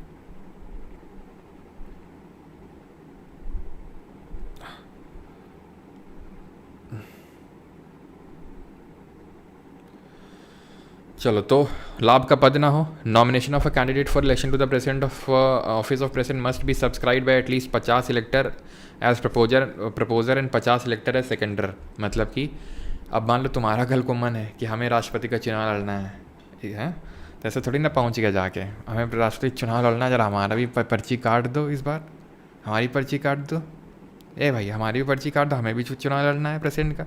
ऐसा नहीं होता। नहीं, हमारी तो 35 साल की उम्र हो गई ना, तो हमारी पर्ची काट दो।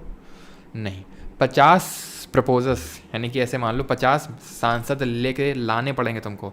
जो 50 सांसद बोलेंगे हाँ मोनू भैया या प्रिया दीदी या रुपेश भैया या मृत्युंजय भैया को हम चाहते हैं कि ये भी राष्ट्रपति बने देश के, और उसके बाद 50 लोग उनको बैक भी कर रहे हैं, उन 50 लोगों को, ठीक है।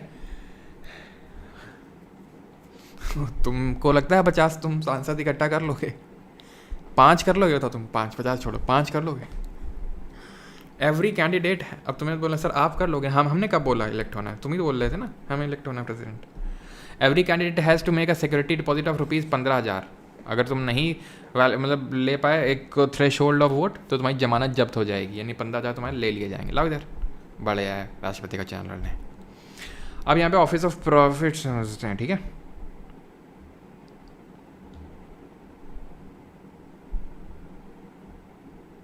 क्लियर यहाँ तक? पानी पी लें थोड़ा सा।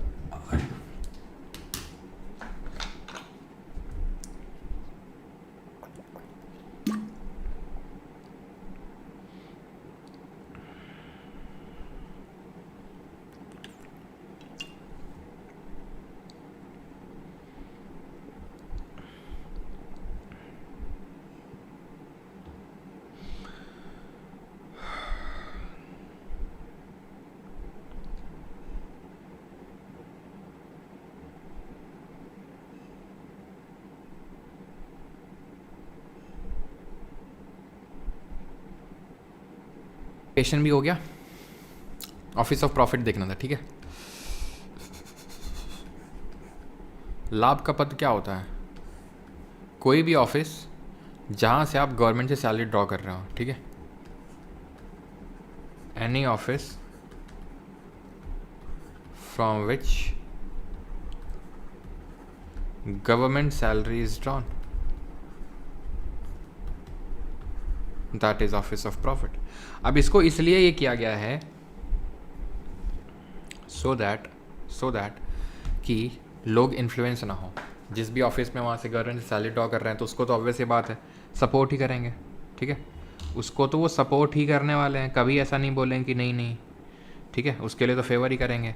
और ये कहीं पे डिफाइन नहीं है कॉन्स्टिट्यूशन में डिफाइन नहीं है।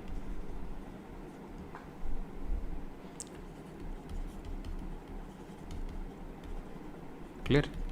ये डिफरेंट एक्ट हैं, जैसे रिप्रेजेंटेशन ऑफ पीपल एक्ट, उसमें निकल के आया। लेकिन कुछ ऑफिस हैं जिनको एग्जेम्प्ट कर रखा है। एग्जेम्प्टेड ऑफिस कौन से हैं? जो गवर्नमेंट से सैलरी तो ड्रॉ करते हैं लेकिन ऑफिस ऑफ प्रॉफिट में नहीं आते हैं। कौन से? मिनिस्टर का ऑफिस, ये ऑफिस ऑफ प्रॉफिट नहीं होता है, ठीक है। Chairman of national commission of scheduled caste, national commission for scheduled tribe, national commission for women, इन सब के जो चेयरमैन होते हैं एग्जेम्प्टेड होते हैं from office of profit. Okay, तो ये कहीं पे भी कॉन्स्टिट्यूशन में डिफाइंड नहीं है, ठीक है। क्लियर है? आगे बढ़ते हैं अभी। 59 conditions to hold office of profit president. He और she should not be a member of either house of parliament or house of the state legislature. यानी कि आप मेंबर ऑफ पार्लियामेंट नहीं होने चाहिए, ठीक है, ना तो सेंटर के यानी पार्लियामेंट के, ना ही किसी स्टेट लेजिस्लेचर के। He should not hold any other office of profit, कोई और अदर ऑफिस ऑफ प्रॉफिट ना हो। ही और she is entitle without payment of rent, आप बिना रेंट पे किए राष्ट्रपति भवन में रह सकते हो। He or she is entitled to such emolument, allowances and privileges as may be determined by the parliament, ठीक है। ऐसे भत्ते मिलेंगे आपको जैसा जो पार्लियामेंट है वो डिसाइड कर सकती है। His or her emoluments and allowances can not be diminished during his or her term of office, यानी कि इनके समय अवधि के दौरान इनके एमोल्यूमेंट और जो भत्ते हैं उनको कम नहीं किया जा सकता है, can not be diminished. Okay, क्यों नहीं कम किया जा सकता? वो जब आर्टिकल 112 पढ़ेंगे तो उसमें देखेंगे कंसोलिडेटेड फंड ऑफ इंडिया होता है, और कंसोलिडेटेड फंड ऑफ इंडिया में उसमें एक होता है चार्ज एक्सपेंडिचर, वहाँ से इनकी सैलरी ड्रॉ होती है which is non votable part of the budget. इसलिए 60 में आता है ओथ एंड अफर्मेशन, ठीक है, ओथ एंड अफर्मेशन आता है इसमें। और ओथ एंड अफर्मेशन की बात करेंगे, oath of office to the president is administered by chief justice of India, यानी भारत के मुख्य न्यायाधीश इनको शपथ दिलाएंगे, ठीक है। एंड द सीनियर मोस्ट जज of the supreme court available to faithfully execute the office, to preserve, protect and defend the constitution and the law, ठीक है। तो ये सब होता है। और ओथ कौन दिलाता है बस ध्यान रखना है, chief justice of India. Impeachment पूरा बता चुका हूँ मैं आपको प्रोसेस पहले ही, तो ये मैं बताने वाला हूँ। वॉल्यूशन ऑफ कॉन्स्टिट्यूशन कैसे होता है, कहीं भी कॉन्स्टिट्यूशन में डिफाइन नहीं है, ये क्वाज़ी जुडिशियल प्रोसेस होता है, ठीक है। और वो सारी चीज़ें देख चुके हैं। तो प्रेसिडेंट का इम्पीचमेंट भी हो ही गया फाइनली। अब होगा री इलेक्शन। तो time of holding re election to fill vacancy create हो सकती है डेथ की वजह से, वैकेंसी क्रिएट हो सकती है रेजिग्नेशन की वजह से। किसको रेजिग्नेशन देते हैं प्रेसिडेंट, जल्दी से बताइए, अभी देखा था। या उनका रिमूवल हो सकता है, डेथ, रेजिग्नेशन, रिमूवल, या उनके 5 साल का टर्म पूरा हो गया। अगर टर्म पूरा है तो भाई हमें पता है ना कि 2022 में चुनी गई थी राष्ट्रपति द्रौपदी मुर्मू जी, और 2027 में टर्म पूरा हो जाएगा 5 साल का। तो हमें पहले से पता है ना कि कब होने वाला है पूरा। तो भाई पूरा होने से 6 महीने पहले ही, ठीक है, उससे पहले ही आप इलेक्शन वगैरह करवा लो, अगला प्रेसिडेंट चुन लो, सो दैट कि प्रेसिडेंट की पोस्ट खाली नहीं होनी चाहिए, कुर्सी खाली नहीं होनी चाहिए, चाहे कुछ भी हो जाए। तो पहले से ही आप चुन के रखोगे, ठीक है। अब मान लो रेजिग्नेशन दे दिया, डेथ हो गई, ठीक है, इम्पीचमेंट, ये सब तो आकस्मिक चीज़ें होती, तुरंत हो जाती हैं। डेथ तो सबसे तुरंत है। अब ऐसा तो नहीं कि पता है कि हाँ डेथ होने वाली, तब तो उस हिसाब से हम इलेक्ट करके रखें, नहीं।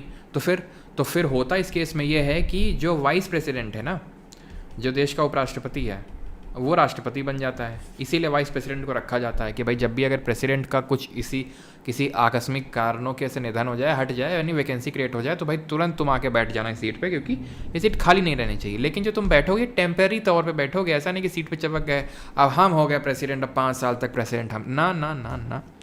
अच्छा 5 साल तक नहीं रहेंगे तो उतने टर्म तो रहेंगे ना, कि अगर मान लो ये प्रेसिडेंट था, उसकी डेथ हो गई 2 साल में, तो 3 साल तो रहेंगे ही ना, जितना इनका टेन्योर ना, वो भी नहीं ना ना। बस ये होता है कि तुम बैठ जाओ उस कुर्सी में, और पार्लियामेंट 6 महीने के अंदर परमानेंट प्रेसिडेंट चुन लेगा इलेक्शन करवा के, और वो प्रेसिडेंट बैठेगा 5 साल तक के लिए। यही कारण है यही कारण है कि यही कारण है कि जब जाकिर हुसैन जी की डेथ हुई, तो उस समय वाइस प्रेसिडेंट थे वीवी गिरी। ठीक, ये प्रेसिडेंट थे, ये वाइस प्रेसिडेंट थे, इनकी हो गई डेथ, तो ये बनने चाहिए। लेकिन ये बोले हम ना बनेंगे। बोले क्यों? बोले क्योंकि अभी तो तुम बिठा दोगे प्रेसिडेंट, फिर उतार के नीचे कर दोगे वाइस प्रेसिडेंट, और हम उस मूड में हैं नहीं। हम तो ये सोच के बैठे थे कि जाकिर हुसैन कब हटें, फिर हम चुनाव लड़ेंगे और हम बैठेंगे। लेकिन अगर हम वहाँ बैठ गए तो हम उस सीट में कभी नहीं बैठ पाए, बहुत चांस है कि नहीं बैठ पाएंगे। क्यों? क्योंकि तुम इलेक्शन करके नया चुनोगे और यहाँ बिठा दोगे, और हम वाइस प्रेसिडेंट रह जाएंगे। क्यों? क्योंकि अभी तो टेम्प्रेरी तौर पे बना रहे हो। मान लो 3 महीने में चुनाव करवा के तुमने चुन लिया प्रेसिडेंट, फिर 3 महीने बाद तुम लोग बोलोगे निकल लो यहाँ से, तो हम ना बैठेंगे। हम तो भैया प्रेसिडेंट का चुनाव लड़ेंगे। लो अब क्या? तो फिर पार्लियामेंट ने क्या किया कि कॉन्स्टिट्यूशन में तो ऐसा कुछ लिखा नहीं था, तो पार्लियामेंट ने एक एक्ट बनाया। उस एक्ट के तहत ये बोला कि अगर प्रेसिडेंट नहीं है, वाइस प्रेसिडेंट नहीं है, तो फिर CJI chief justice of India बनेंगे जाके प्रेसिडेंट। तो उस समय जस्टिस M हिदायतुल्ला थे, तो वो बने प्रेसिडेंट। ठीक है, और फिर क्या? फिर जब नया प्रेसिडेंट जैसे वीवी गिरी बन गए थे प्रेसिडेंट, ठीक है, तो M हिदायतुल्ला को बोला जाओ अब आप CJI जाओ, जुडिशरी संभालो अपनी। और अगर ये भी नहीं रहेंगे तो फिर सीनियर मोस्ट जज। अब इतने सारे जज हैं, 33 जज हैं, कोई ना कोई तो रहेगा ही। ठीक है, समझ में आई बात? अब मिलते हैं अपने उपराष्ट्रपति जी से। मिल रहे हैं? बताओ आज ही मिल रहे हैं कि कल मिलना चाहोगे? आज ही मिलना चाहोगे, कल मिलना चाहोगे, ये तुम हमें बता दो क्लियरली। वैसे कुछ ज़्यादा है तो नहीं, विशुद्ध गुंडागर्दी। हमको चाहिए परमानेंट कुर्सी। हाँ, 2 offices at the same time, no. Let me tell you भाया, ठीक है, कि वाइस प्रेसिडेंट जो होता है ना, अभी चलो भाया बताते हैं तुम्हें, वाइस प्रेसिडेंट करते हैं स्टार्ट। ठीक है रुपेश भाया, ऐसा नहीं है। Vice president article 63, there shall be a vice president of India. Bharat का एक उपराष्ट्रपति होना चाहिए बस। 64, the vice president to be the ex officio chairman of the council of state. Council of state मतलब कुछ और नहीं, राज्यसभा को, यानी कि उपराष्ट्रपति राज्यसभा का पदेन सभापति होगा। यानी इसका मतलब ये, एक्स ऑफिशियल का मतलब ये है कि कोई अगर वाइस प्रेसिडेंट बनेगा तो by virtue of just only becoming vice president, he और she becomes the chairman of Rajya Sabha. ये मेंबर नहीं होता है राज्यसभा का, क्योंकि ये वाइस प्रेसिडेंट है, क्योंकि वाइस प्रेसिडेंट है इसलिए ये चेयरमैन बन गया राज्यसभा का। Just by virtue of holding this post of vice president. चुनाव नहीं होता है अलग से चेयरमैन ऑफ राज्यसभा के लिए, क्योंकि जो उपराष्ट्रपति बनेगा वही। अब सर साबित क्या करना चाहते हो तुम इससे? साबित हम तुमसे ये करना चाहते हैं कि वाइस प्रेसिडेंट के 2 रोल होते हैं। पहला रोल तो है कि भाई तुम चेयरमैन के तौर पे एक्ट करोगे राज्यसभा के, और दूसरा तुम्हारा जो रोल है वो ये है कि अगर जब राष्ट्रपति ना रहे तो तुम टेम्परेरी तौर से अवेलेबल रहो। ये तुम्हारा काम है बस। आप समझे कि 2 ऑफिस नहीं होल्ड करेगा, कि जब ये प्रेसिडेंट बन जाएगा, तो वाइस प्रेसिडेंट तो रहा नहीं, तो फिर ये चेयरमैन भी नहीं रहेगा राज्यसभा का, तो फिर कौन रहेगा? Deputy chairman of Rajya Sabha will become the chairman. समझ में? 2 ऑफिस सेम टाइम पे होल्ड नहीं करेगा रुपेश जी। समझ में पूरी बात? और सेम गोज यहाँ पे भी, कि आप ये मत समझना कि CJI भी साथ रहेंगे होंगे उस टाइम पे, और प्रेसिडेंट भी ना। फिर उस टाइम पे सीनियर मोस्ट जज CJI बन जाता है, और जब CJI फिर वापस आता है तो CJI ये फिर से बन जाएगा, और सीनियर मोस्ट जज फिर नीचे हट जाएगा। Okay 65, the vice president to act as president or to discharge function during casual vacancy. वही जो होता है, राष्ट्रपति की सीट या तो वैकेंट हो गई हो तो आ जाएंगे टेम्परेरी तौर से, या एब्सेंट हो गया। एब्सेंट वैकेंट में क्या अंतर होता है? एब्सेंट का मतलब आज राष्ट्रपति जी का तबियत ठीक नहीं है, या उनके घर में कुछ प्रोग्राम अटेंड करने में बिजी है, तो भैया वाइस प्रेसिडेंट थोड़ा संभाल ले यार, आज काम हमारा देख लो यार। वैकेंसी का मतलब होता है वो नहीं आएंगे दोबारा, गए वो। ठीक है, आप समझाओगे और हम समझे ना, ऐसा हो नहीं सकता। अच्छा, इलेक्शन ऑफ वाइस प्रेसिडेंट, अब बस यही यहाँ पे कैच है, बाकी सब खत्म है। Elected by members of electoral college, MPs of both house by system of proportional representation, single transferable vote. तो ध्यान रखना है कि mode of manner of election of vice president is same that of president, and that is proportional representation, अनुपातिक प्रतिनिधित्व, और single transferable vote यानी एकल संक्रमणीय मत। यानी ये जो है पूरा वही सेम है जो मैंने आपको समझाया था।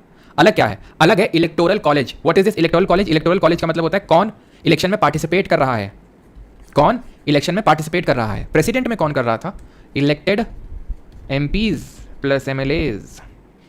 यहां पे कौन कर रहा है इलेक्टोरल कॉलेज और वाइस प्रेसिडेंट? ये तो प्रेसिडेंट का है, इसके में कौन करेगा? बड़ा आसान है, पता है कौन करेगा? जो राष्ट्रपति को हटाता है वही है, हाँ कौन, ऑल एमपीज, खत्म। यानी जो राष्ट्रपति को हटा रहा है वही राष्ट्रपति को चुन रहा है, कितना आसान है। यानी इलेक्टेड और नॉमिनेटेड एमपीज, निर्वाचित और नामित सांसद। यानी कि अगर मैं इलेक्टोरल कॉलेज ऑफ प्रेसिडेंट और electoral college of vice president को अगर डिफरेंशिएट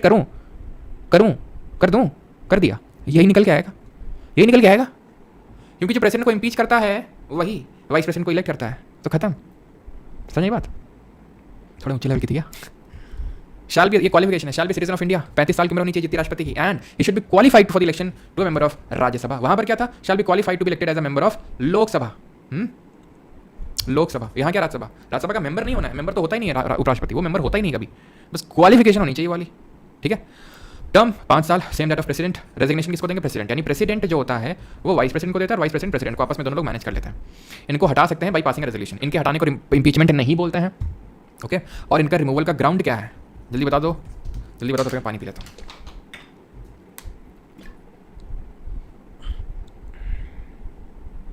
भैया क्या ग्राउंड, कौनो ग्राउंड नहीं है, कोई ग्राउंड नहीं है, ठीक है। तो जो जैसा मर्जी हटाना हो हटाओ। जैसे जगदीप धनखड़ जी के खिलाफ चला था, अभी चला था नहीं चला था कि हटाना है हमें, विपक्ष बोल रहा था ये बहुत ज़्यादा गवर्नमेंट की तरफ टिल्टेड है, गवर्नमेंट के फेवर में हमें बोलने ही नहीं देते हैं। इनके खिलाफ रिमूवल का रेजोल्यूशन स्टार्ट हुआ था, लेकिन जब अब है क्या रिमूवल का रेजोल्यूशन वो समझ लेते हैं, ओके। अनसाउंड माइंड, बहुत सही। और बिहेवियर, अच्छा वोटिंग देखेंगे आर्टिकल 100 जब पढ़ेंगे, ओके। कर सकता है सर, प्रेसिडेंट होते हुए same person can not apply, बिल्कुल कर सकता है। अभी बताया तो धन सिंह जी कि कोई भी इंडिया में any number of times president बन सकता है, अनलाइक इन यूएसए, ठीक है। अब होता ये है कि यूजुअली जो गवर्नमेंट होती है ना, क्या यार मैंने मिटा दिया, कुछ मिटाया ना मैंने, चलो खैर कोई नहीं। क्या मिटा, हाँ ये चीज़ मिटाया था। प्रेसिडेंट होता क्या है, जनरली जो गवर्नमेंट होती है रूलिंग पार्टी वो अपने हिसाब से चुनती है। जैसे कि अब जैसे द्रौपदी मुर्मू है, तो क्या आपको लगता है कि भाई बहुत कंट्रोल है उनके पास, नहीं, एक तरह से जो भी सरकार होती है वो उसका थोड़ा कंट्रोल होता है। खैर, तो अपने वोट बैंक साधने के लिए प्रेसिडेंट अपने अपने हिसाब से चुनते रहते हैं। तो व्हाट इज़ द प्रोसेस, ध्यान रखना, इनके रिमूवल का रेजोल्यूशन कैन ओनली इनिशिएट इन राज्यसभा है, हाँ। प्रेसिडेंट का लोकसभा राज्यसभा कहीं हो सकता था, इनका राज्यसभा में। और यहाँ चाहिए इफेक्टिव मेजॉरिटी, वहाँ चाहिए थे स्पेशल मेजॉरिटी, यहाँ सिर्फ चाहिए इफेक्टिव मेजॉरिटी राज्यसभा में। और इसके बाद क्या लोकसभा का कोई काम नहीं होता है लोकसभा को बस एग्री कर लेना है। एग्री मीन्स सिंपल मेजॉरिटी, साधारण बहुमत। ऐसा क्यों, क्योंकि ये चेयरमैन है ना राज्यसभा के, तो राज्यसभा वालों को ज़्यादा होल्ड होना चाहिए इन पे। तो फिर इनका इम्पीचमेंट नहीं हुआ क्या जगदीप धनखड़ जी का, एक्चुअल में हो नहीं पाया, क्योंकि जब ये लोग लेके गए, अब किसके पास लेके गए होंगे सर, वहाँ पे तो ऐसा होता है प्रेसिडेंट के केस में कि जो प्रिसाइडिंग ऑफिसर होता है उसके पास लेके जाते हैं जिनको हटवाना होता है। वैसे मुझे हटवाना है तो मैं 1/4 का सपोर्ट लेके जाऊँगा कि भाई हटवाना है प्रिसाइडिंग ऑफिसर। भैया यहाँ पे तो प्रिसाइडिंग ऑफिसर राज्यसभा में तो वही है, वाइस प्रेसिडेंट ही है, उसी को हटाने की बात कर रहे हैं, तो उसके पास लेके जाएंगे क्या कि भैया तुम्हें हटाना है, बताओ हटाएंगे ना हटाएंगे, ऐसा तो होगा नहीं। तो किसके पास लेके जाएंगे, गेस करो किसके पास लेके जाएंगे, प्रेसिडेंट के पास नहीं, डिप्टी चेयरमैन ऑफ राज्यसभा के पास, ओके। तो डिप्टी चेयरमैन अगर एक्सेप्ट करेगा, और उसमें भी आपको पहले 2 हफ्ते का नोटिस देना होता है, जो इन लोगों ने नोटिस दिया नहीं तो फिर खारिज हो गया, उस आगे बढ़ा नहीं, ठीक है। वैसे ही पास हो ना पाता, मुश्किल ही था, ओके। तो इफेक्टिव मेजॉरिटी क्या होती है, इफेक्टिव मेजॉरिटी का मतलब होता है सर राज्यसभा में मैक्सिमम 250 सीट हो सकती है, हम आगे पढ़ेंगे। 245 सीट हैं अभी, 245 में से मान लेते हैं 5 एम्प्टी हैं। 5 एम्प्टी का मतलब है कि 5 कॉन्स्टिट्यूएंसीज से लोग चुने नहीं गए हैं, तो 240 डिवाइड बाई 2+1, समझ आई बात।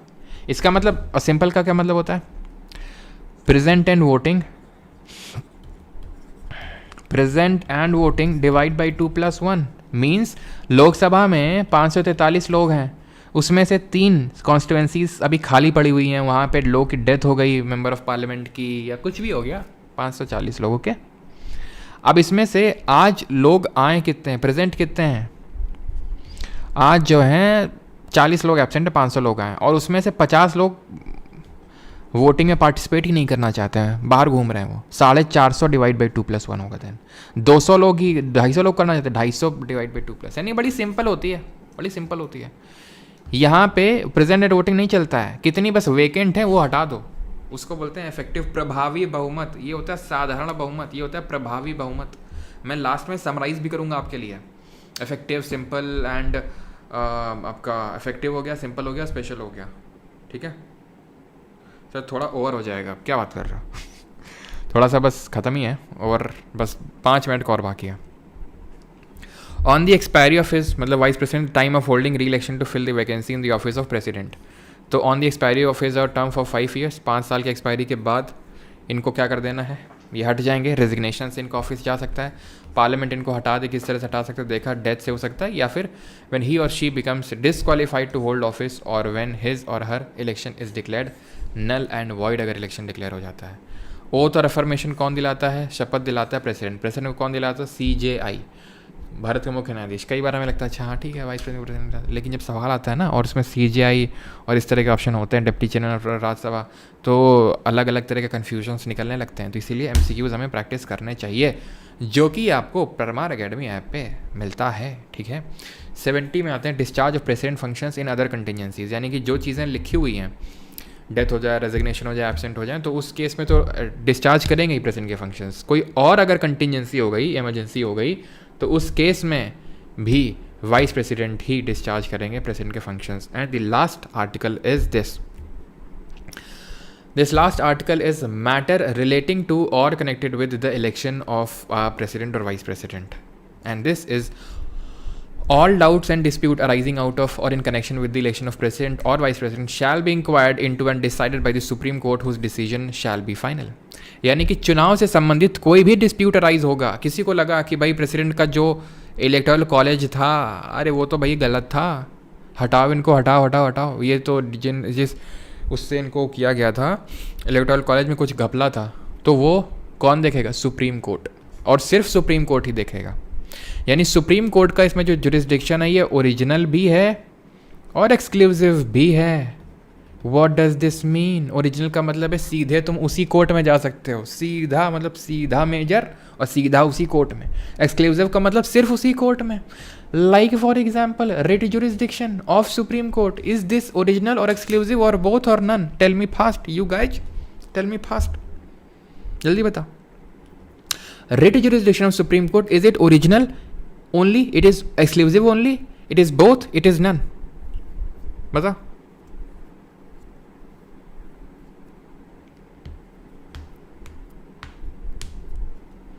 जल्दी बताओ, जल्दी, टाइम नहीं है, टाइम नहीं है अपने पास। तो भाई ध्यान रखो, सीधा तुम सुप्रीम कोर्ट जा सकते हो, ओरिजिनल है, लेकिन क्या सिर्फ सुप्रीम कोर्ट जा सकते हो? नहीं नहीं, हाई कोर्ट भी तो जा सकते थे आर्टिकल 226 का यूज़ करके। वो बात अलग है कि मना भी कर सकता है क्योंकि वो एक फंडामेंटल राइट है, लेकिन जा तो सकते हो ना। तो ओरिजिनल है लेकिन एक्सक्लूसिव नहीं है, समझ नहीं बात, बहुत गलत है। ओरिजिनल है लेकिन एक्सक्लूसिव नहीं है। यहाँ पे ओरिजिनल भी एक्सक्लूसिव भी है, सीधा जा सकते हो और सिर्फ यहीं जा सकते हो। ऐसा आर्टिकल 131 में भी पढ़ेंगे हम, ठीक है। Subject to the provisions of the constitution parliament में बाई लॉ रेगुलेटेड, ठीक है, वो पार्लियामेंट रेगुलेट कर सकता है इनका इलेक्शन। और क्या बात हो रही है, हाँ क्या बात हो रही है? ये वही बात हो रही है जो अभी हम बताए थे कि जम्मू कश्मीर जो है, अगर वहाँ के MLA लोगों को इंक्लूड करना है प्रेसिडेंट के इलेक्शन में 2027 में जो अगले वाले होंगे, अगर कुछ बीच में नहीं होता है तो प्रेसिडेंट जी को, होपफुली जो ना हो, ठीक है, तो उसके लिए पार्लियामेंट को एक अमेंडमेंट करना पड़ेगा। और वो अमेंडमेंट एक आर्टिकल 368 के तहत होगा, जिसमें स्टेट का रेटिफिकेशन चाहिए, क्योंकि ये फेडरल कैरेक्टर से संबंधित चीज़ है। तो वो चीज़ लिखी हुई है कि पार्लियामेंट ही रेगुलेट कर सकते हैं उस चीज़ को। क्लियर हो गया? सुप्रीम कोर्ट देख रहे हैं। बस एक आर्टिकल और बता देने दो, फिर उसके बाद घर जाओ, मिठाई खाओ, अपना जो करना है वो करो, ओके। पार्डनिंग पावर, फिर कल क्या करेंगे, कल क्वेश्चंस करेंगे प्रेसिडेंट और वाइस प्रेसिडेंट के, और उसके बाद फिर PM और काउंसिल ऑफ मिनिस्टर स्टार्ट करेंगे, ठीक है। आर्टिकल 72 क्योंकि लाइन में, और यहाँ पे ऑर्डिनेंस पावर नहीं देखेंगे, वो लाइन से ही आर्टिकल देखेंगे। आर्टिकल 123 आएगा, राष्ट्रपति की क्षमा शक्ति। आर्टिकल नंबर 72 में लिखा हुआ है कि प्रेसिडेंट कैन ग्रांट पार्डन, मतलब क्षमा कर सकते हैं। कहाँ कहाँ कर सकते हैं? In all cases where the punishment और sentence is for an offence against a union law. जो 7th शेड्यूल में 3 लिस्ट बनी हुई है, तो उसमें जो यूनियन लिस्ट है उस पर सब्जेक्ट कौन बना सकता है? पार्लियामेंट, उसको यूनियन लॉ बोलेंगे। तो उसके तहत अगर किसी को पनिशमेंट या सेंटेंस मिली, पनिशमेंट और सेंटेंस भैया court martial. Now let me tell you a clear cut difference, okay. Between the pardoning power of president and the pardoning power of governor. Other than this कि भाई उनका article अलग है, ये article number 72 है इनका, और इनका आर्टिकल नंबर 161 है जिसके तहत क्षमा करते हैं। क्षमा का मतलब ये हो गया कि मान लो कि कोई आया, ठीक है, जैसे कि निर्भया गैंग रेप वाले में आपको पता है क्या हुआ कि ये जितने भी हरामखोर थे ये गए, ठीक है, कहाँ पे, प्रेसिडेंट जी के पास।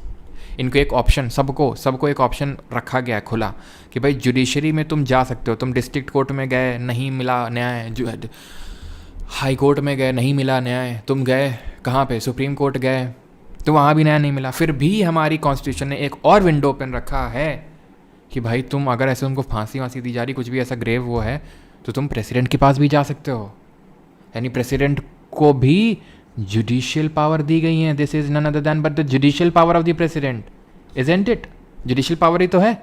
जुडिशरी तो लोगों को न्याय देती, फैसले सुनाती कि तुम को क्या होगा क्या नहीं होगा, तुम जेल जाओगे, तुम क्षमा होगा क्या होगा, तो वो जुडिशियल पावर है, प्रेसिडेंट को दी गई है। लेकिन एक्सेप्शनल केसेस में अगर किसी को फांसी वगैरह होती तो जाते हैं।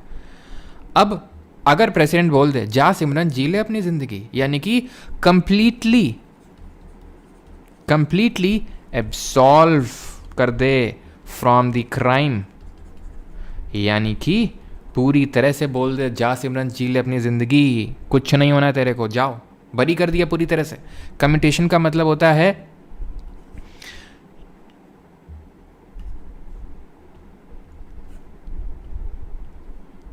फॉर्म या नेचर ही चेंज कर डाली पनिशमेंट की।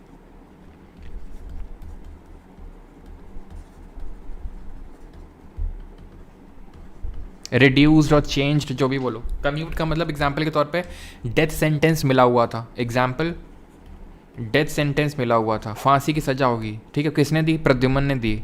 अब तो तुम्हें फांसी की सज़ा होगी, तुम गए प्रेसिडेंट के पास, प्रेसिडेंट ने बोला भाई प्रद्युमन दिमाग खराब है तेरा, हैं, डेथ सेंटेंस नहीं, इसको क्या होगा, इसको शूट आउटसाइड करो। वैसी बात है, थोड़ा कम ही होगा, तभी इन्हें रिड्यूस लिखा है। तो हो गया भाई कि लाइफ इम्प्रिजनमेंट, लाइफ इम्प्रिजनमेंट कि भाई इसको उम्र कैद दे दो। रिमिशन क्या है? यहाँ पे जो है एक्सटेंट या ड्यूरेशन ऑफ पनिशमेंट चेंज किया जा रहा है। एक सेकेंड,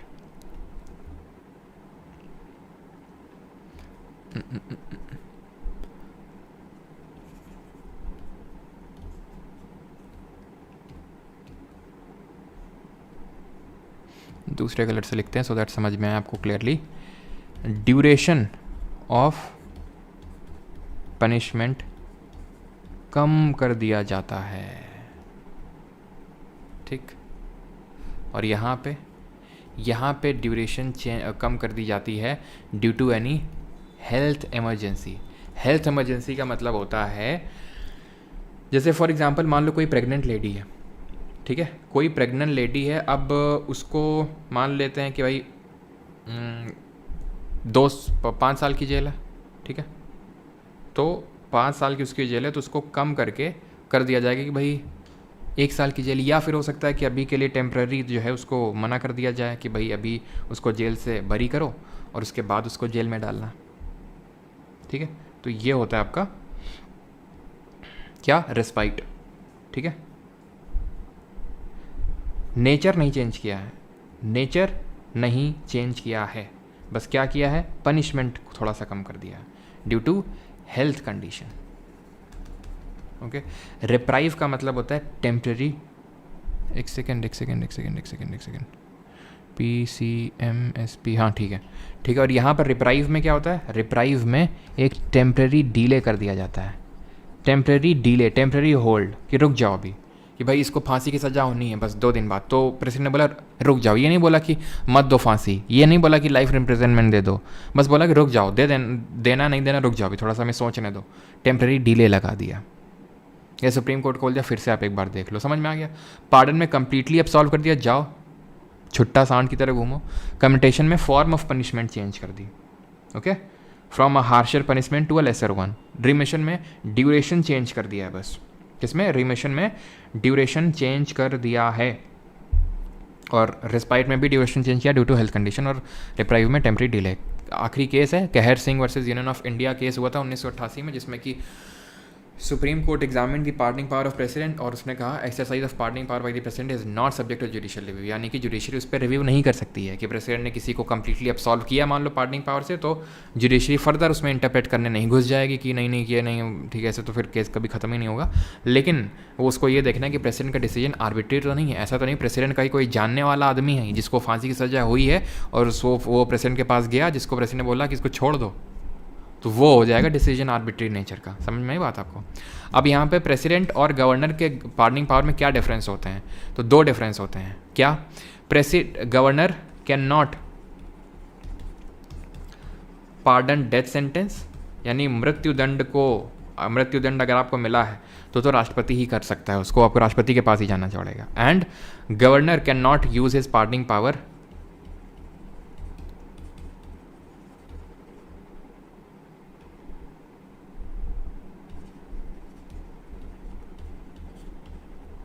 अगर कोर्ट मार्शल हुआ है। कोर्ट मार्शल का मतलब होता है जब आप डिफेंस फोर्सेस वगैरह ज्वाइन करोगे डिफेंस फोर्सेस, तो वहाँ पर अलग से कोर्ट बैठती हैं डिफेंस फोर्सेस की। तुम भाग गया नौकरी छोड़ के, तुमने वहाँ पर कोई क्राइम कर दिया, तो तुम्हारी अलग से कोर्ट मार्शल बैठेगी, वो तुमको सज़ा सुनाएगी। तो उसके लिए तुम अगेन प्रेसिडेंट के पास नहीं जा सकते हो। Reason, what is the reason? Reason is, यहाँ पे लिखना चाहूँगा,